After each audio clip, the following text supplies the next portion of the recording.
जहां पूरे विश्व में एक तरफ क्रिसमस डे मनाया जा रहा है, वहीं आसाराम बापू के आश्रम में इन दिनों तुलसी पूजन का कार्यक्रम आरंभ किया गया। ये स्पेशली सिर्फ 25 दिसंबर के लिए रखा गया और सनातन में ये कहा जाता है कि तुलसी पूजा का महत्व बहुत बड़ा होता है और इसमें औषधि के गुण भी होते हैं।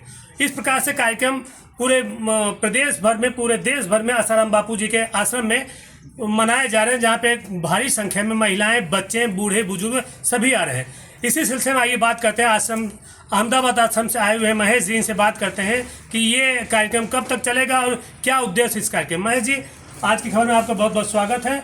ये कार्यक्रम का उद्देश्य क्या है?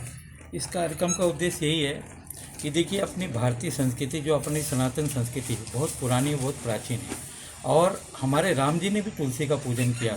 बड़े बड़े संत महात्मा तुलसी के बारे में महिमा जान रहे हैं। अब आने वाली पीढ़ी, अब क्रिसमस डे के नाम पे क्या क्या हो रहा है, धर्मांतरण भी हो रहे, बहुत सारी चीज़ें हो रही हैं। आप लोग भी देख सकते हैं समाज में।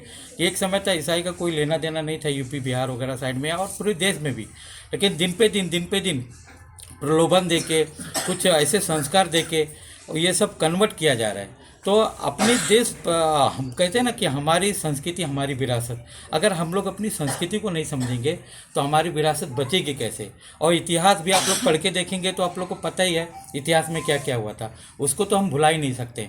और पूज्य संत श्री आसाराम जी बापू जी ने जो 2014 से पहल चालू की, फिर इसको मद्देनज़र रखते हुए देखें कि आज की युवा पीढ़ी वैलेंटाइन डे के प्रति आकर्षित हो रही है। तो वैलेंटाइन डे हमारी कोई संस्कृति है ही नहीं। हमारे माता पिता से बढ़ के कोई हमको प्रेम करने वाला ही नहीं इस धरती पे, इस दुनिया में। गुरुजनों का पूजन होना चाहिए, माता पिता का पूजन होना चाहिए। अपने जो श्रेष्ठ हैं, आचार्य हैं, हमारे कोई गुरुजन हैं, टीचर हैं, अध्यापक हैं, उनका पूजन होना चाहिए। ये कौन सी संस्कृति है? तो इसको मद्देनज़र रखते हुए, देखते हुए गुरु जी ने, बापू जी ने और भी संत सब लग गए, क्योंकि बापू जी का कहते हैं ना, किसी ने अगर वृक्ष लगाया है, पेड़ लगाया, पौधा लगाया, आज जो विश्व व्यापक होकर बड़े बड़े संत महात्मा जी सबने भी इस बात को प्रमोट किया है, कहा है कि तुलसी पूजन दिवस ही मनाना चाहिए 25 दिसंबर से लेके। और मैं आपको एक बात और कहना चाहूँगा, आश्रम में तो मुझे 14-15 साल हो गया, इसके पहले मैं मुंबई का रहने वाला हूँ। हमने देखा इन दिनों में 25 दिसंबर से लेके 31 जनवरी तक, 1 जनवरी तक लोग गोवा घूमने जाते, पिकनिक मनाते, जो नहीं करने जैसा कृत्य करते हैं। और वो आजकल की युवा को कोई शोभनीय नहीं है। दूसरी बात, न्यू ईयर मनाया जाता है। न्यू ईयर कोई हमारा है क्या? हमारा तो गुड़ी पाड़वा है, उस समय हमारा न्यू ईयर होता है। नया साल का न्यू ईयर नहीं है, ये तो कैलेंडर ने चेंज किया ऐसा।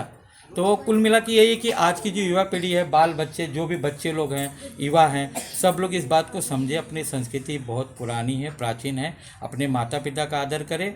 और तुलसी तो इनके विषय में, तुलसी माता के विषय में मैं ज़्यादा नहीं कह सकता हूँ। 800 बीमारियों को फाइट करने की ताकत है इनके अंदर।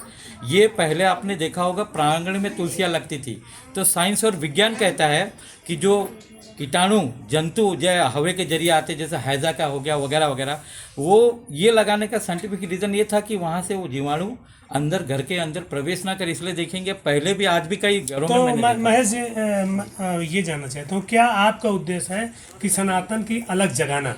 इसी उद्देश्य से 25 दिसंबर को आज तुलसी पूजन कार्यक्रम मनाया जा रहा है? जी जी प्रभु, ये बात सत्य है। 25 दिसंबर को तुलसी पूजन दिवस मनाएंगे और क्रिसमस डे वगैरह अपना कोई त्यौहार तिथि नहीं है, उसको ना ध्यान में रखते हुए तुलसी पूजन दिवस ही मनाना चाहिए हर बच्चे को, हर व्यक्ति को। तो आप देख रहे हैं किस प्रकार से आश्रम में प्रोग्राम तुलसी पूजन का मनाया जा रहा है। एक उद्देश्य यही है कि सनातन पश्चात सभ्यता को खत्म करके फिर एक बार हिंदू संस्कृति की जागृति की जाए, जिससे लोग जागरूक हो सकें।